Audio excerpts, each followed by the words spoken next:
فیض رمضان فیض رمضان فیض رمضان فیض رمضان۔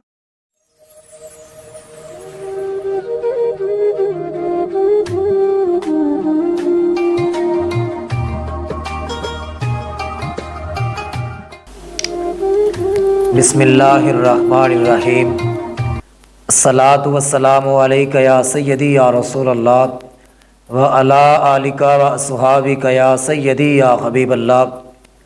فیض مرشد سے الہی قلب روشن کر میرا، مرشدی پیر ابو الفیض باصفا کے واسطے۔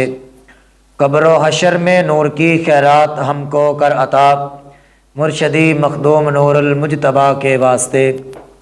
میری انتہائی نگارش یہی ہے کہ تیرے پاک نام سے ابتدا کر رہا ہوں۔ حضرات محترم سامعین ذی وقار، آج ہم پھر حاضر ہیں نئے موضوع کے ساتھ، اور آج بھی ہمارے ساتھ جو مہمان ہیں شیخ الحدیث و تفسیر، استاذ العلماء، سند المدرسین، وارث علوم محدث ابدالوی، تصویر پیر ابو الفیض، پیر طریقت راہبر شریعت حضرت علامہ صاحبزادہ پیر محمد نور المجتبیٰ چشتی صاحب المعروف چند پیر سرکار، مفتی و محتمم دارالعلوم چشتیہ رضویہ خانقاہ ڈوگرہ شریف، آپ تشریف فرما ہے۔ اور ساتھ ہی ہمارے مہمان شناخواں ڈاکٹر غلام مصطفیٰ بزمی صاحب، آپ بھی تشریف فرما ہے۔ تو سب سے پہلے میں آپ سے گزارش کروں گا کہ آپ نعتیہ کلام سنائیں، اس کے بعد ہم قبلہ حضرت صاحب کی بارگاہ میں عرض کریں گے۔ جی ڈاکٹر غلام مصطفیٰ بزمی صاحب۔ زمین و زمان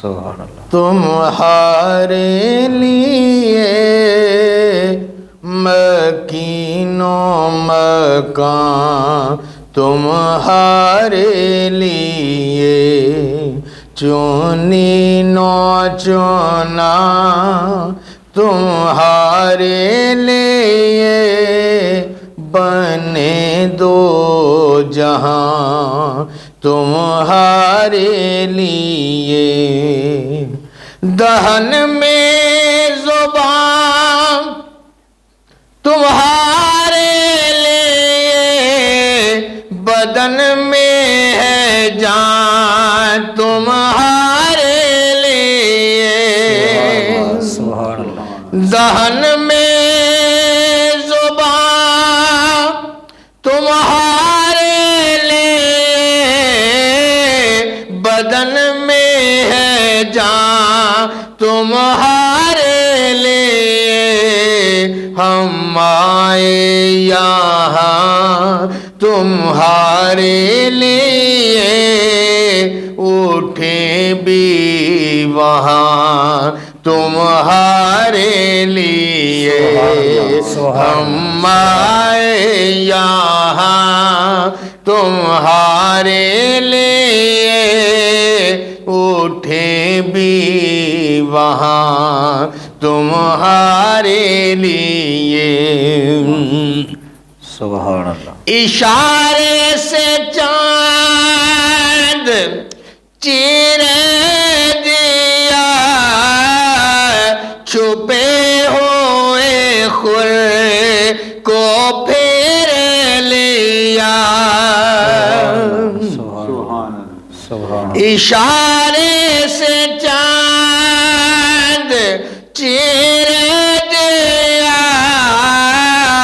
چھپے ہوئے خور کو پھیر لیا، گئے ہوئے دل کو اثر کیا، یہ تاب و تمام تمہارے لیے، گئے ہوئے دل کو اثر کیا، یہ تاب و تمام تمہارے لیے، صبا وہ چلے کہ باغ پھیلے، وہ پھول کھلے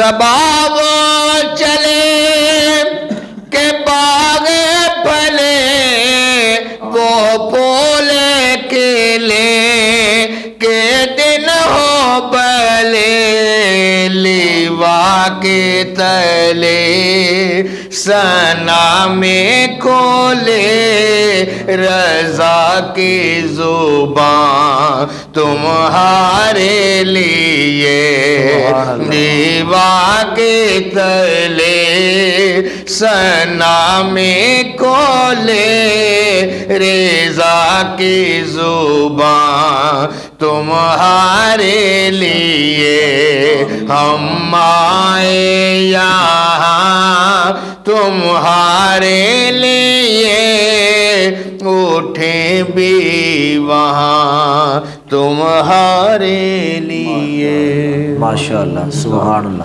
ماشاءاللہ. بہت ہی خوبصورت انداز میں حاضری پیش کر رہے تھے ڈاکٹر غلام مصطفیٰ بزمی صاحب.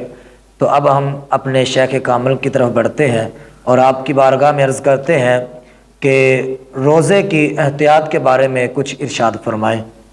بسم اللہ الرحمن الرحیم والصلاة والسلام علی رسولہ الکریم اما بعد.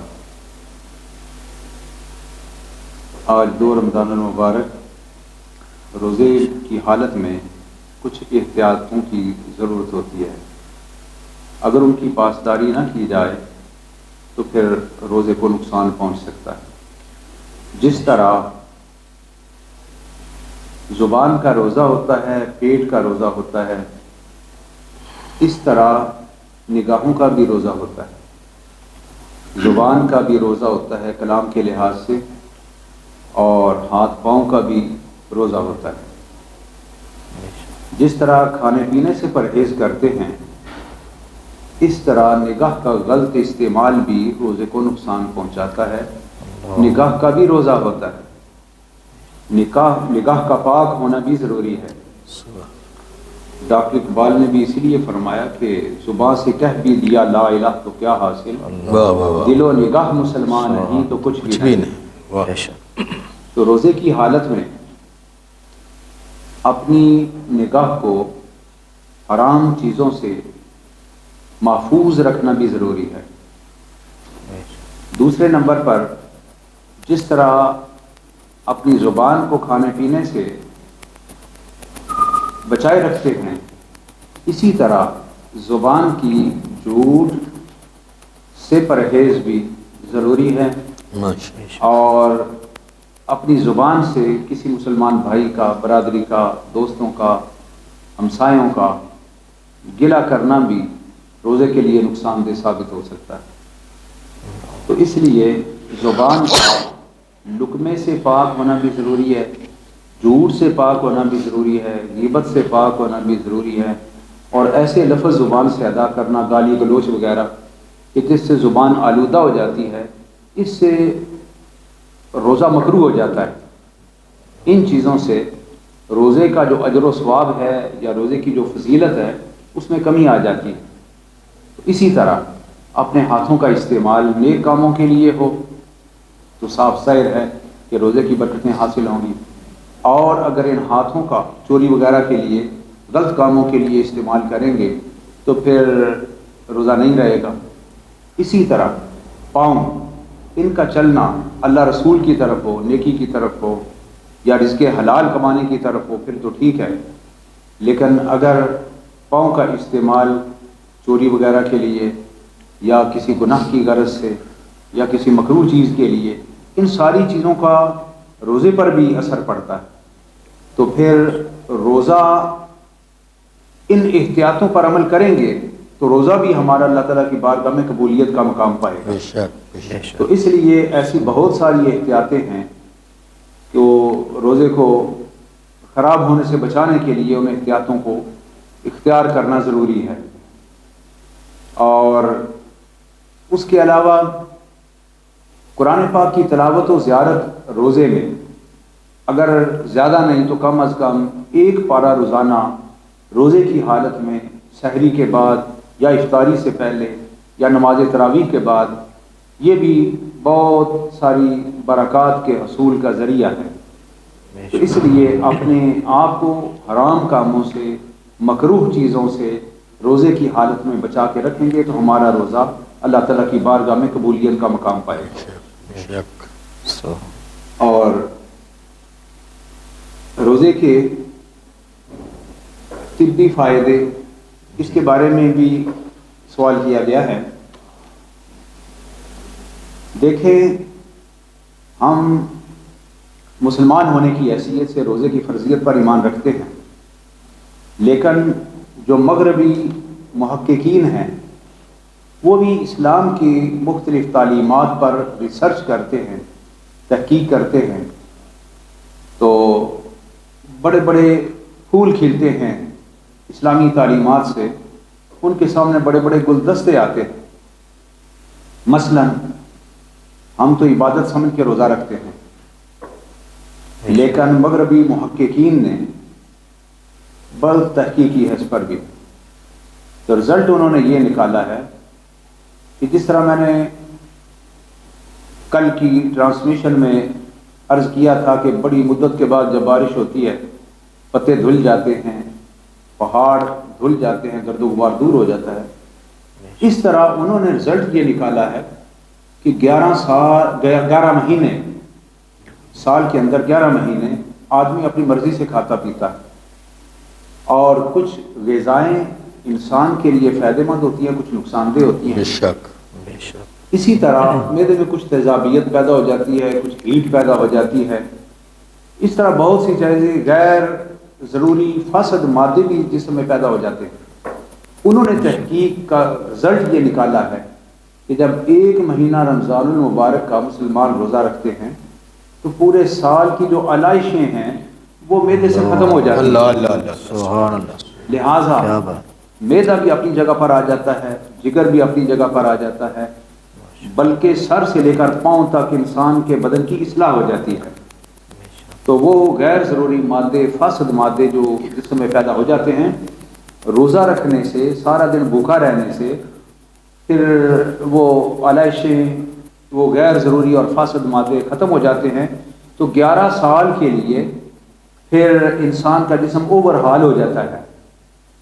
تو اس لیے جس طرح روزے کی ایمانی اور روحانی فائدے ہیں، اس طرح روزے کے جسمانی اور طبی فائدے بھی ہیں، اور بہت سارے فائدے ہیں ماشاءاللہ۔ تو پھر سارا سال کے لیے انسان کا جو جسم ہے یہ دھل جاتا ہے، پھر اگلے سال پھر روزے آتے ہیں، تو پھر اس سال کی، اگلے سال کی جو ہیں علائشیں یا غیر ضروری فاسد مادے وہ ختم ہو جاتے ہیں۔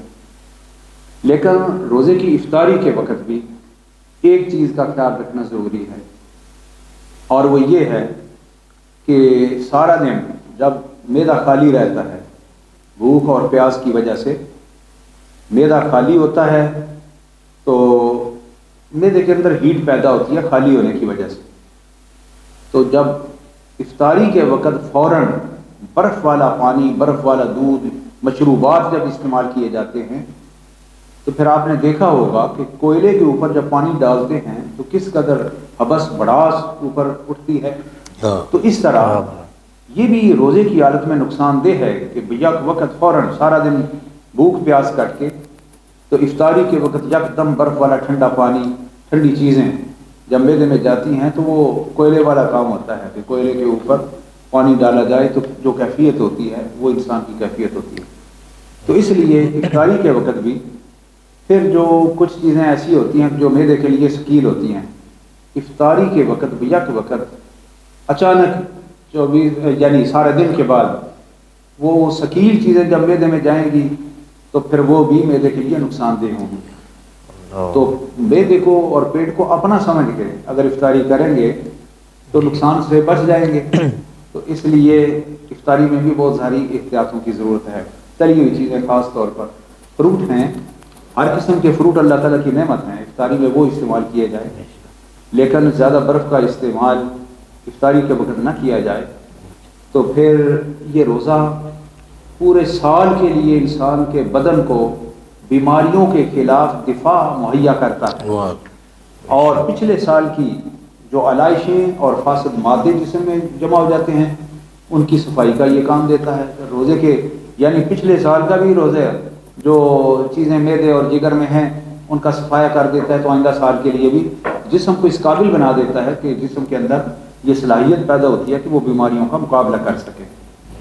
اس لیے کچھ مریض ایسے ہیں کہ جن کے لیے روزہ ان کے حق میں بہتر نہیں ہے، اور کچھ مریض وہ ہیں کہ روزہ رکھنے سے ان کو اس قدر شفا ملتی ہے کہ جو دوائیوں سے شفا نہیں ملتی، دوائیوں ٹیکوں سے وہ شفا نہیں ملتی جو روزہ رکھنے سے. اس لیے ہر مریض یہ نہ سمجھے کہ میں بیمار ہوں روزہ رکھوں گا تو اور بیمار ہو جاؤں گا، ایسی چیز نہیں ہے، بلکہ روزہ بھی ایک شفا ہے، شفا کا پیغام ہے. تو اس لیے جس کو روزہ رکھنے کی طاقت اور ہمت ہے وہ روزہ ضرور رکھے، اس کی برکتیں بھی حاصل کریں. تو اللہ تعالی ہمیں روزے کی برکات کو حاصل کرنے کی توفیق عطا فرمائے. آج کل کے دور میں کچھ لوگ تندرست بھی ہوتے ہیں، اس کے باوجود وہ کہتے ہیں کہ ہم بیمار ہیں، روزہ نہیں رکھ سکتے. ان کے بارے میں کیا حکم ہے؟ ایسے لوگ قلبی بیمار ہوتے ہیں، دل کے مریض ہوتے ہیں.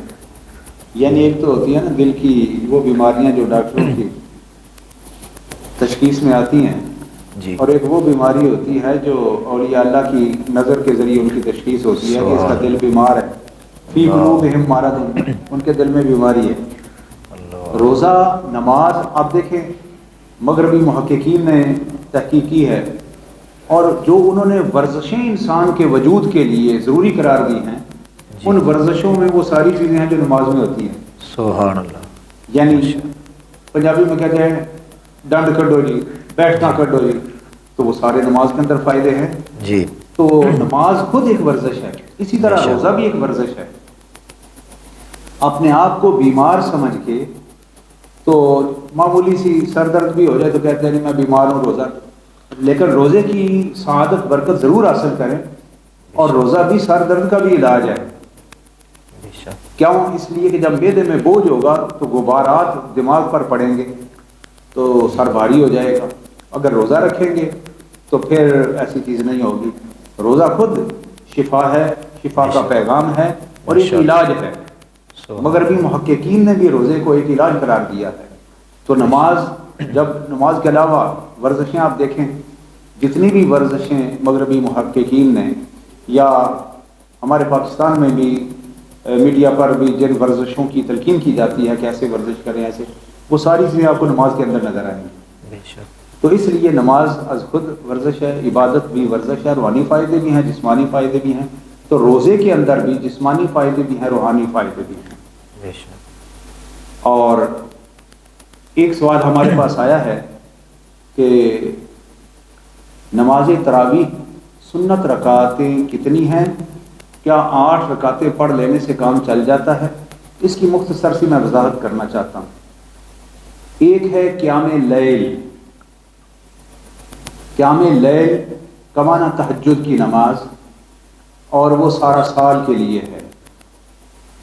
حدیث پاک میں آتا ہے کہ نبی پاک صلی اللہ علیہ وسلم 2 رکعتوں سے 8 بلکہ 11 تک بھی حدیثیں آئی ہیں، اور زیادہ تر 8 رکعت تہجد کی نماز محدثین نے بیان فرمائی. تو اسے کہتے ہیں قیام لیل، پورے سال کی رات کا قیام یعنی تہجد کی نماز. لیکن نماز تراویح وہ نماز ہے جو قیام رمضان ہے، قیام لیل نہیں ہے. سبحان اللہ. سبحان اللہ. سبحان اللہ. 8 رکعت یعنی حدیث سے یہ ثابت ہوا، پوری حدیثوں کا یہ نچوڑ ہے، لمبی بحث کی بجائے حدیثوں کا یہ نچوڑ ہے کہ قیام لیل پورا سال رات کو جو قیام کرنا ہے یعنی تہجد کی نماز 2 سے لے کر 8 تک. 2 بھی پڑھ سکتے ہیں، وقت کی گنجائش ہو 4 بھی پڑھ سکتے ہیں، 6 بھی پڑھ سکتے ہیں، 8 بھی پڑھ سکتے ہیں، اس کے بعد وتر پڑھ سکتے ہیں. وہ ہے قیام لیل جو پورا سال کے لیے ثابت ہے. یہ ام المؤمنین حضرت صدیقہ رضی اللہ تعالیٰ عنہا فرماتی ہے. اور جو قیام رمضان ہے یہ ہے 20 رکعتیں. نبی پاک صلی اللہ علیہ وسلم نے ایک رات 20 رکعت نماز تراویح ادا فرمائی. کئی لوگوں کو علم نہیں تھا. نماز تراویح سنت ہونے سے پہلے کی یہ بات ہے. کہ نماز تراویح سرکار نے ایک دن 20 رکعت نماز تراویح پڑھائیں، تو جن صحابہ کے علم میں تھا انہوں نے سرکار کے پیچھے پڑھ لی، اور جو وہاں موجود نہیں تھے صبح مدینہ پاک کی مارکیٹ کھلی، دکانوں پر باتیں ہونے لگی کہ سرکار نے آج رات وہ نماز ادا فرمائی ہے جو سارا سال سرکار نے نماز ادا نہیں فرمائی۔ رمضان المبارک میں آپ نے آج رات 20 رکعت نماز تراویح ادا کی ہے۔ سبحان اللہ، سبحان اللہ۔ تو ہر ایک کے دل میں اشتیاق ہوا ہم کیوں محروم رہ گئے، کاش ہمیں علم ہوتا تو ہم بھی ادا کرتے۔ اگلے دن پھر جن جن کے علم میں آیا وہ سارے سرکار کی بارگاہ میں انہوں نے 20 رکعت نماز تراویح ادا کی، اور اس کے بعد پھر اگلے دن جن کے علم میں نہیں تھا سب مدینہ پاک میں یہ مشہور ہو گیا، ہر طرف جتنے بھی محلے تھے یا والی مدینہ میں جو ڈیرہ جات تھے وہاں سے لوگوں کو پتہ چلا، تو اگلے دن وہ بھی نماز تراویح ادا کرنے کے لیے آ گئے۔ تو اس کے بعد اگلے دن نبی پاک صلی اللہ علیہ وسلم کے انتظار میں لوگ بیٹھے رہے، عشاء کی نماز پڑھ کے سرکار اندر تشریف لے گئے، تو کافی دیر تک سرکار واپس تشریف نہ لائے۔ تو جب سرکار تشریف لائے تو عرض کیا حضور جو رکعت 20 رکعت آپ نے 3 دن ادا فرمائی ہیں، کئی حدیثوں میں 2 دنوں کا بھی ذکر ہے، کئی میں 3 دن کا ذکر ہے، جو آپ نے 3 دن ادا فرمائی ہیں ہم اس نماز کے انتظار میں بیٹھے، آپ تشریف نہیں لائے۔ تو نبی رحمت صاحب اختیار مختار نبی علیہ السلام نے فرمایا تم پڑھو، میں آج نہیں پڑھوں گا۔ کیوں؟ اس لیے کہ میں آج اگر پڑھوں تو امت کے لیے فرض ہو جائے گی، تو اگر کوئی نہیں ادا کرے گا تو گناہگار ہوگا، میں امت کو گناہگار نہیں کرنا چاہتا، آپ پڑھیں۔ اس کے بعد 20 رکعت نماز تراویح صحابہ اکرام کا معمول بن گئی، لہٰذا پتہ یہ چلا کہ قیام لیل اور چیز ہے، قیام رمضان اور چیز ہے۔ بے شک۔ تو قیام لیل جو ہے وہ پورے سال کے لیے ہے، تو قیام رمضان صرف رمضان کے ساتھ خاص ہے، بے شک۔ لہٰذا پورے سال میں پڑھے جانے والی نماز 8 رکعتیں اس کو دلیل نہیں بنایا جا سکتا نماز تراویح کی، کیونکہ جو سرکار نے 2 یا 3 دن نماز ادا فرمائی اس کے بارے میں واضح طور پر حدیثوں میں آتا ہے کہ وہ 20 رکعتیں تھیں۔ سبحان اللہ۔ اور پھر اگر 8 تراویح، ہمارے بعض لوگ دیکھے ہیں کہ بعض لوگ جماعت کھڑی ہے 20 رکعت تراویح کی نیت سے لوگ کھڑے ہیں، لیکن کچھ لوگ 8 رکعتیں پڑھ کے نکل جاتے ہیں مسجدوں سے، وہ سخت غلطی پر ہیں، انہوں نے سنت ادا نہیں کی۔ من قام رمضان ایمانا واحتسابا جو ہے اس پر عمل نہیں کیا، نماز تراویح انہوں نے نہیں ادا کی، ان کو نفلی ثواب مل جائے گا 8 رکعت کا، لیکن اگر نماز تراویح سنت کی نیت کرنی ہے تو پھر 20 رکعت ہی پڑھیں گے تو نماز تراویح ادا ہوں گی۔ بے شک، ماشاءاللہ۔ تہجد پورے سال کے لیے ہے، نماز تراویح رمضان کے ساتھ خاص ہے، تو جو پورے سال پڑھی جانے والی نماز ہے پتہ چل گیا کہ وہ نماز اور ہے، جو رمضان المبارک میں تراویح کی صورت میں پڑھی جاتی ہے وہ اور نماز ہے، اور اس کی 20 رکعتیں ہیں۔ بے شک۔ لہذا 8 رکعتیں پڑھ کے باہر نکل جانا مسجد سے، یہ وہم و گمان نہ ہو کہ ہم نے نماز تراویح ادا کرنی ہے، نفل ان کے ادا ہو گئے، نفلی نماز ہوگی۔ اگر نماز تراویح کی نیت کرنی ہے تو وہ 20، اور پھر آج بھی حرمین شریفین کو جو لوگ دلیل بناتے ہیں وہاں بھی تو 20 ہی پڑھی جاتی ہیں، بے شک۔ لیکن وہاں بھی ہم نے دیکھا ہے، مجھے کئی بار رمضان المبارک میں عمرہ شریف کی سعادت حاصل ہوئی تو میں نے دیکھا کہ وہاں پر بھی کچھ لوگ 8 رکعتیں پڑھ کے نکل جاتے ہیں۔ وہاں سرکار کے زمانے سے لے کر آج تک جو معمول چلا آ رہا ہے وہ 20 رکعت نماز تراویح کا بھی ہے، تو یہ جو ہے ایک دلیل 20 تراویح کی، یہ حرمین شریفین کی نماز ہے، کیونکہ پشت در پشت نسل در نسل حرمین شریفین میں 20 رکعتیں ہی چلی آ رہی ہیں۔ سبحان اللہ۔ لہذا اگر کچھ لوگ 8 رکعت نماز تراویح کے وہم میں مبتلا ہیں تو انہیں اپنی اصلاح کر لینی چاہیے۔ اللہ تعالیٰ رمضان المبارک کی قدر کرنے کی توفیق عطا فرمائے اور عمل کے اندر خلوص پیدا کرنے کی توفیق دے۔ اللہم صلی علی سیدنا مولانا محمد وعلی فیض رمضان، فیض رمضان، فیض رمضان، فیض رمضان۔